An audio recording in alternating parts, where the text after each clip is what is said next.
हरि ओम तत्सत। आदर्श भक्त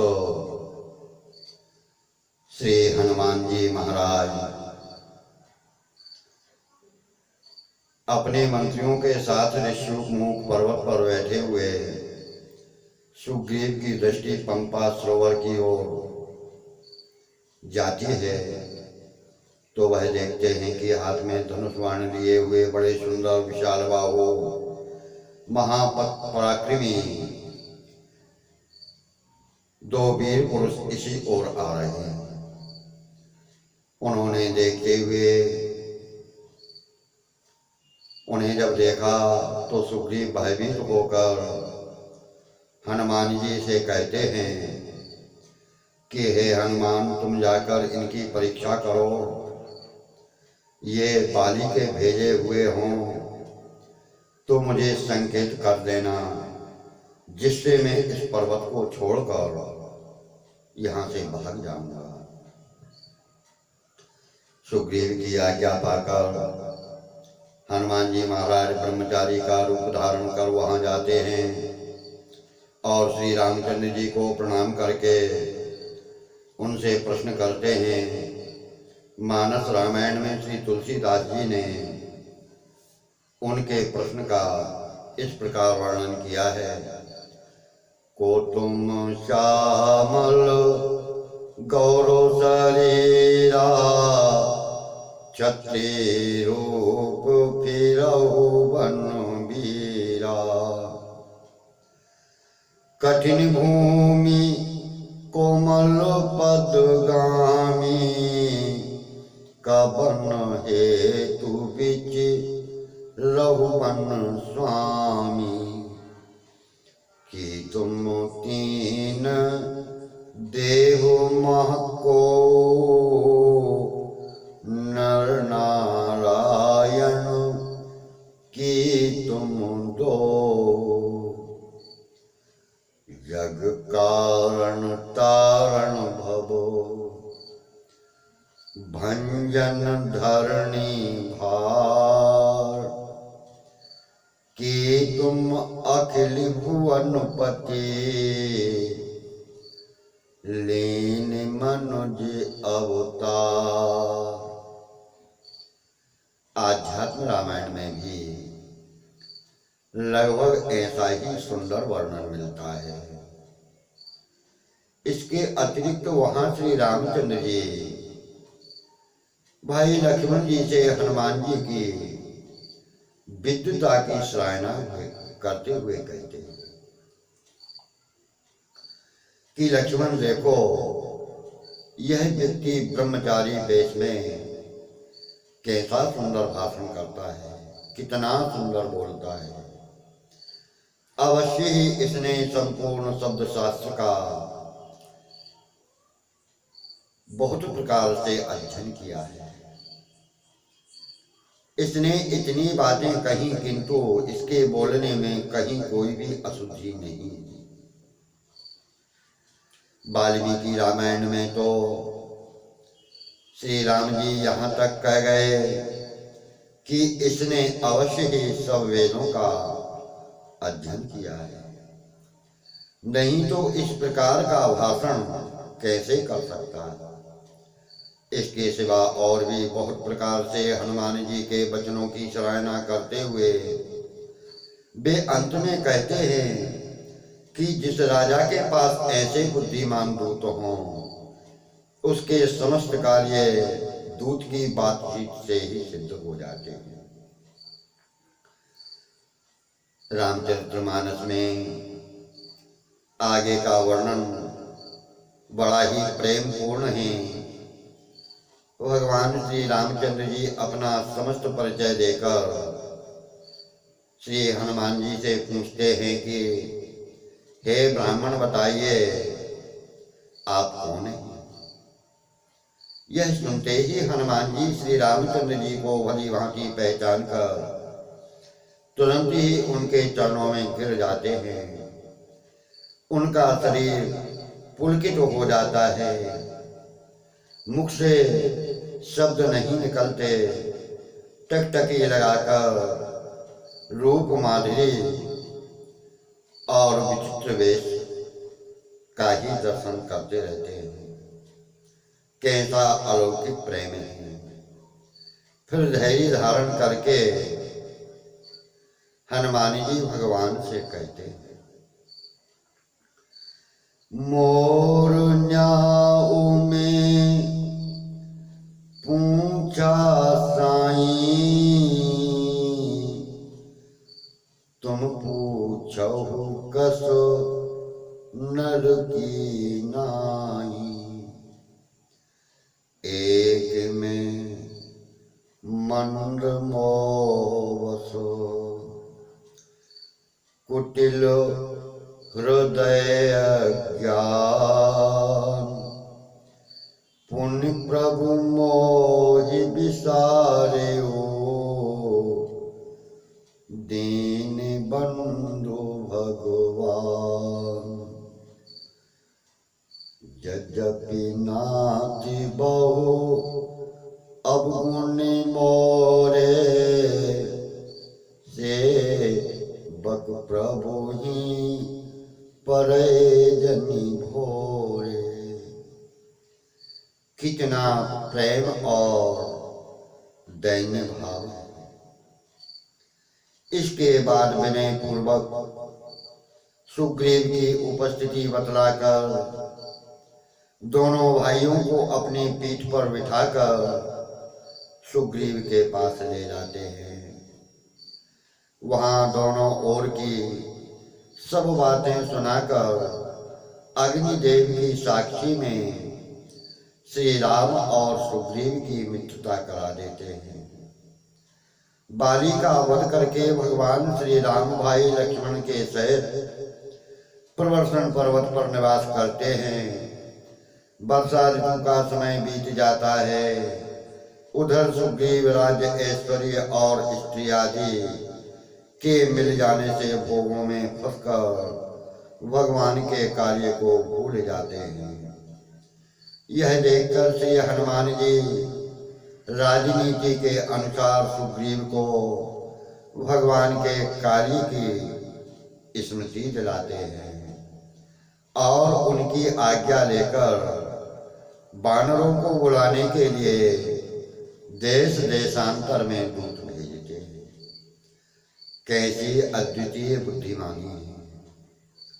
इसके बाद जब सीता जी की खोज के लिए सब दिशाओं में वानरों को भेजने की बातचीत हो रही थी, उस समय का वर्णन वाल्मीकि रामायण में देखने से मालूम होता है कि सुग्रीव का श्री हनुमान जी पर कितना भरोसा और कितना विश्वास था।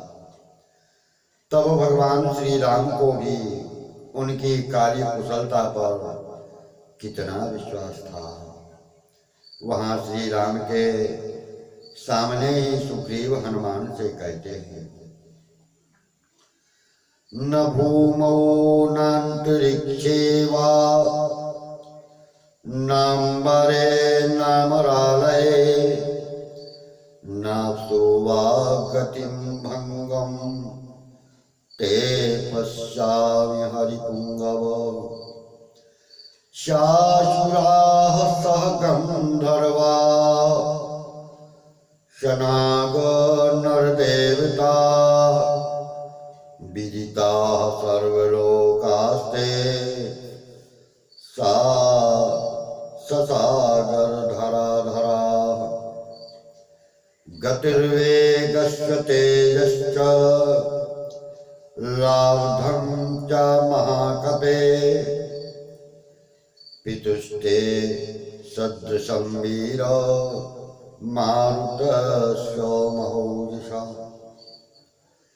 तेजसा वापि ते तु भूतं नाशमं भुवि विद्यते, यत्तथा लभ्यते सीता तत्त्वमेवानुचिन्तय। त्वयैव हनुमन्नस्ति बलं बुद्धि पराक्रमा, देशकालानुवृत्तिश्च नयश्च नय पंडितः। कपि श्रेष्ठ,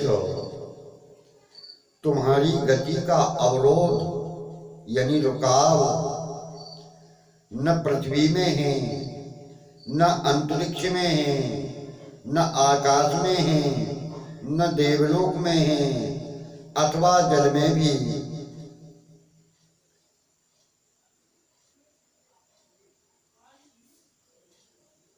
देखा जाता है देवता, असुर, गंधर्व, नाग, मनुष्य और इनके सहित उनके समस्त लोकों का समुद्र और पर्वतों सहित तुम्हें भली भांति ज्ञान है। हे महाकवि, तुम्हारी गति, वेग, तेज, फुर्ती तुम्हारे महान बलशाली पिता वायु के समान ही है। हे वीर, इस भूमंडल पर कोई भी प्राणी तेज में तुम्हारी समानता करने वाला न कभी हुआ और न है। अतः जिस प्रकार सीता मिल सकें वह उपाय तुम ही सोचकर बताओ। हनुमान, तुम नीति शास्त्र के पंडित हो।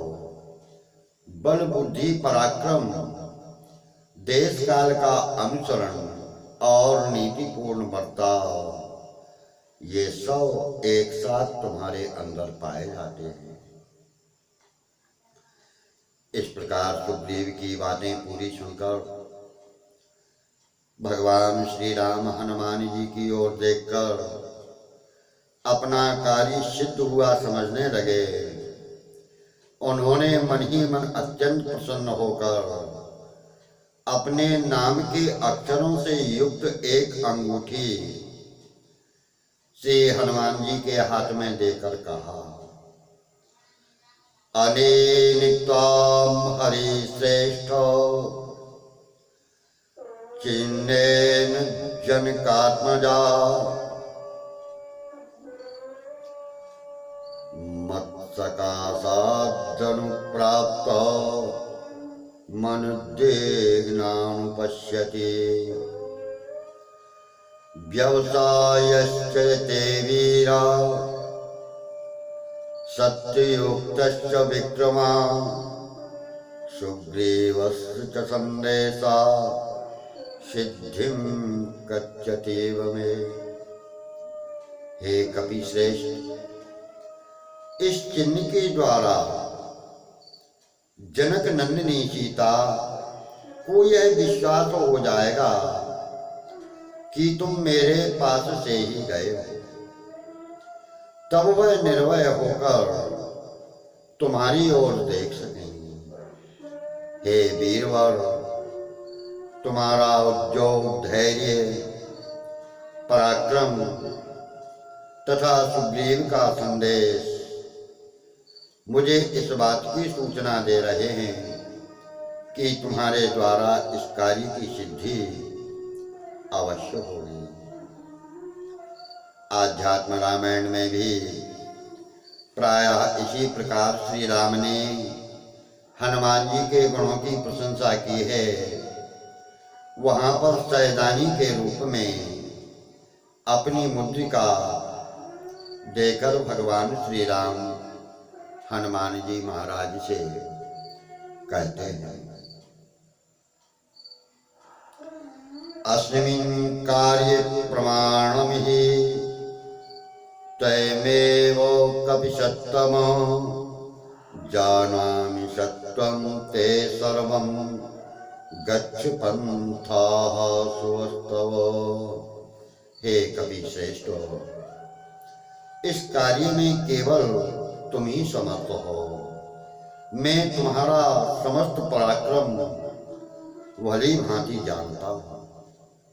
अच्छा जाओ, तुम्हारा मार्ग कल्याणमय हो। इसके बाद जब जामवंत और अंगद आदि वानरों के साथ श्री हनुमान जी सीता जी की खोज करते करते समुद्र के किनारे पहुंचे और सीता जी का अनुसंधान न मिलने के कारण शोकाकुल होकर सब वहीं अनशन व्रत लेकर बैठ जाते हैं। तब गद्यराज संपाति से बातचीत होने पर उन्हें यह पता लगता है कि 100 योजन समुद्र के पार लंका में राक्षस राज रावण रहते हैं। वहां अपनी अशोक वाटिका में उसने सीता को छिपा रखा है। तब सब वानर एक एक बैठकर परस्पर समुद्र लांघने का विचार करने लगे। अंगद के पूछने पर सभी ने अपनी अपनी सामर्थ्य का परिचय दिया, परंतु हनुमान जी चुप साधे बैठे ही रहे। कैसी निरभिमानता है! यह प्रसंग वाल्मीकि रामायण में बड़ा ही रोचक और विस्तृत है। वहां जामवंत जी ने श्री हनुमान जी की बुद्धि, बल, तेज, पराक्रम, विद्या और वीरता का बड़ा ही विचित्र चित्रण किया है। वीरवानरलोकस्य सर्वशास्त्रो विदाम्बर तूष्णीमेकान्तमाश्रित्य हनुमन् किं न जल्पसि राम लक्ष्मणयोश्चापि तेजसा च बलेन च गुरुत्वानेव विख्यात उत्तमा सर्वपक्षिणां पक्षोर्यद्बलं तस्य भुजवीर्यं बलं तव विक्रमश्चापि तेजस्य न ते तेनापहीयते बलं बुद्धिश्च तेजश्च सत्त्वं च हरिपुंगव विशिष्टं सर्वभूतेषु किमात्मानं न बुध्यसे। संपूर्ण शास्त्र वेदताओं में श्रेष्ठ तथा वानर जगत के अद्वितीय वीर हनुमान, तुम कैसे एकांत में आकर चुप साधे बैठे हो? कुछ बोलते क्यों नहीं? तुम तो तेज और बल में श्री राम और लक्ष्मण के समान हो। गमन शक्ति में संपूर्ण पक्षियों में श्रेष्ठ विनीता पुत्र महाबली गरुड़ के समान विख्यात हो। उनके पंखों में जो बल है वह तेज तथा पराक्रम है, वही तुम्हारा इन भुजाओं में भी है। वानर श्रेष्ठ हो, तुम्हारे अंदर समस्त प्राणियों से बढ़कर बल, बुद्धि, तेज और धैर्य है। फिर तुम अपना स्वरूप क्यों नहीं पहचानते? इसके बाद जामवंत जी उनके जन्म की कथा सुनाते हैं। बाल्यावस्था में पराक्रम और वरदान की बात कहकर हनुमान जी महाराज को बल की स्मृति दिलाते हुए अंत में कहते हैं, उत्तिष्ठ हरिशार्दूलो लंघस्व महार्णवम् पराहि सर्वभूतानां हनुमन् यागतिष्ठवो। विषण्णा हर्या सर्वे हनुमन् किमुपेक्षिते विक्रमश्च महावेगो विष्णुस्तेन विक्रमान्यो। हे वानरों में श्रेष्ठ हनुमान, उठो और इस महासागर को लांघ जाओ। जो तुम्हारी गति है वह सभी प्राणियों से बढ़कर है। सभी वानर चिंता में पड़े हैं और तुम इनकी उपेक्षा करते हो। यह क्या बात है? तुम्हारा वेग महान है।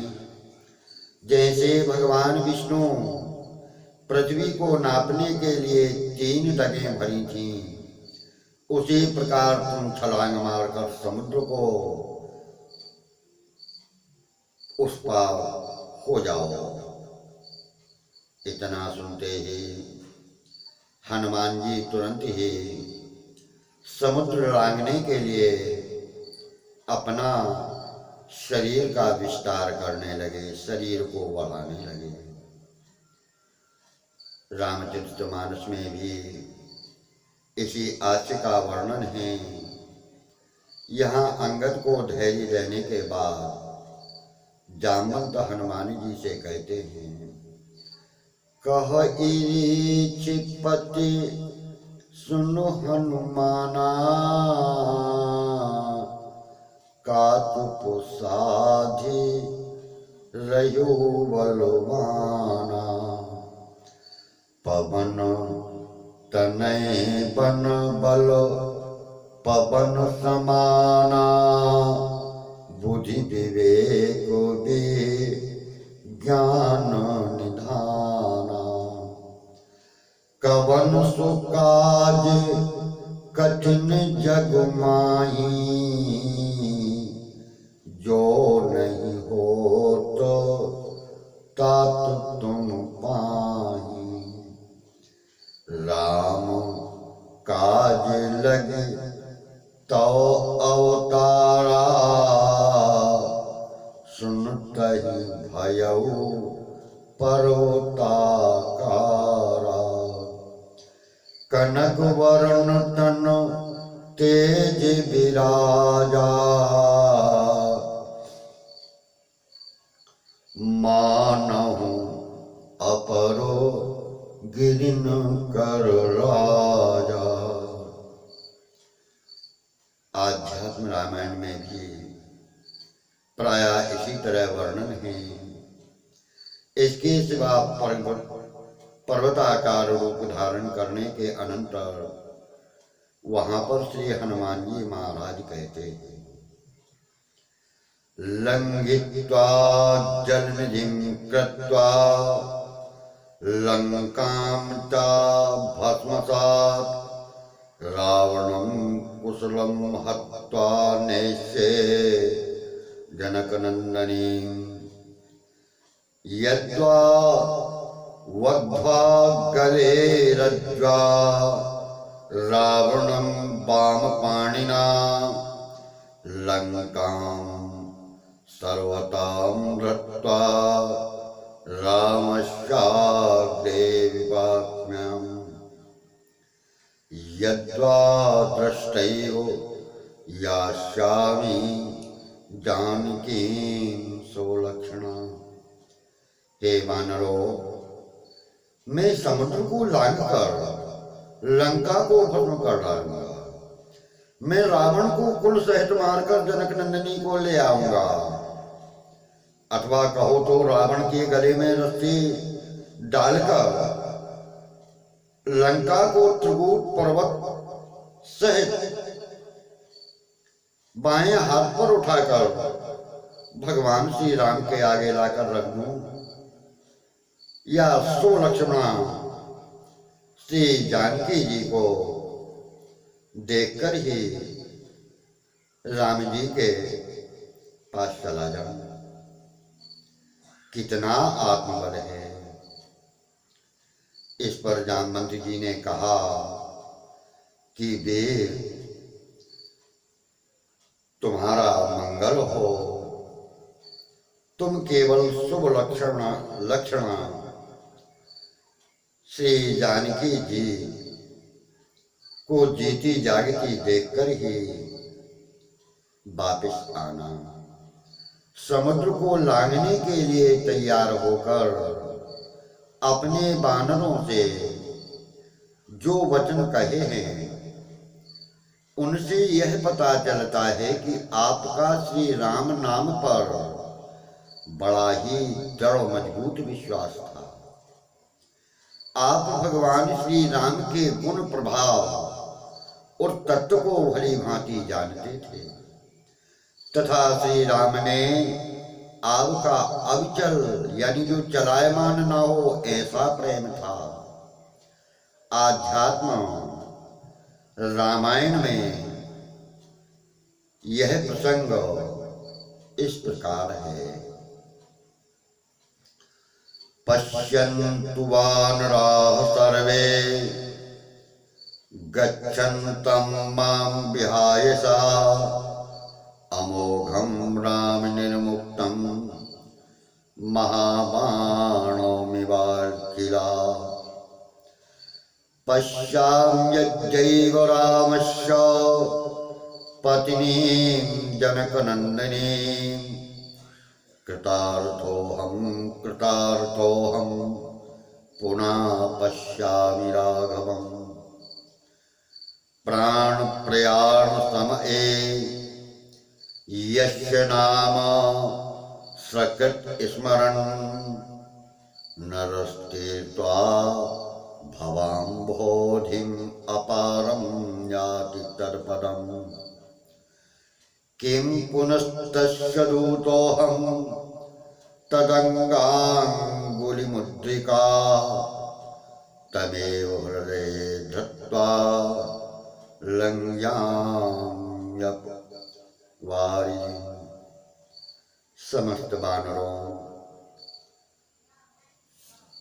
वानरों, तुम सभी लोग भगवान श्री राम द्वारा छोड़े हुए अमोघ बाण की भांति आकाश मार्ग से जाते हुए मुझे देखो। मैं आज ही श्री राम प्रिया जनक नंदिनी श्री सीता जी के दर्शन करूंगा। निश्चय ही मैं कृतकृत्य हो चुका। अब मैं फिर श्री रघुनाथ जी का दर्शन करूंगा।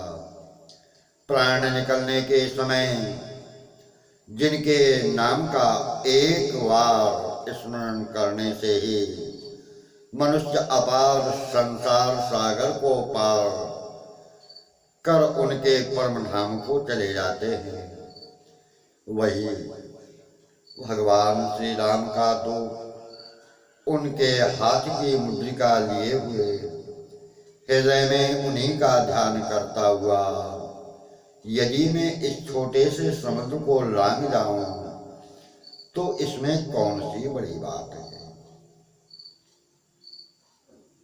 समुद्र लांघने के लिए श्री हनुमान जी महाराज ने जो भयानक रूप धारण किया था उसका वर्णन वाल्मीकि रामायण में विस्तार पूर्वक है। उसका दिग्दर्शन मात्र कल की कथा में करेंगे। अयोध्या श्री राघवेंद्र सरकार की मारुति नंदन श्री हनुमान जी महाराज की जय। हरि ओम।